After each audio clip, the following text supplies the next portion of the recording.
வீரவாகுத்தேவரை தூதாக அனுப்பிய விவரத்துடன் அவன் சூரன் மக்களில் ஒருவனை அழித்து நகரையும் அழிப்பார் எனவும் கூறி அருளிய கந்தவேல் வீரவாகு ஜெயந்தனை நேரில் சந்திப்பார் என்றும் உரைத்தருளினான். நாளை நாம் செந்தில் பதியிலிருந்து புறப்பட்டு வீரமகேந்திரபுரத்திற்கு அயலே இருந்தருளி சூரனை கிளையுடும் அழித்து உங்களை விடுவித்து மீண்டும் விண்ணில் குடியேற்றுவோம்.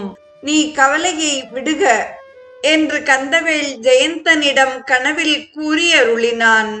கந்தவேல் கனவில் வந்து சொல்லி அருளிய சொற்களை கேட்ட இந்திரன் மகன் ஜெயந்தன் ஆறுதலும் மகிழ்ச்சியும் அடைந்தான்.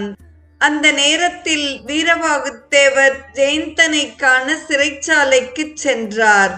அனைத்தையும் முறைப்படி உணர்ந்தவரான வீரவாகு ஜெயந்தனிடம் கூறினார். ஆறுமுகன் செய்த கருணையால் யான் இங்கே வந்துள்ளேன். யான் அவனுடைய தூதனாவேன். என் பெயர் வீரவாகு என்பதாகும்.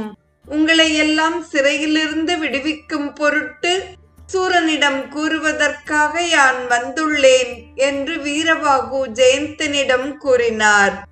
இந்நிகழ்வை முறையுணர் கேள்வி வீரன் மொழிகுவான். முதல்வன் தந்த அருமுக ஐயனதன் பின் அடுத்துளேன். அவன் தூதனானேன். விரல்கெழு நந்திபாலேன் வீரவாக என் பேர். நுங்கள் சிறைவிடும் பொருட்டு சூர்முன் செப்புவான் வந்தேன் என்றான் என்று கச்சியப்பர் கூறுகிறார். வீரவாகுவின் சொற்களை கேட்டு ஜெயந்தன் மகிழ்ந்தான்.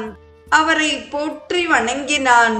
ஜெயந்தன் சிறைப்பட்ட நாளில் இருந்து நடந்த நிகழ்வுகளை வீரவாகுவிடம் கேட்டறிந்தான்.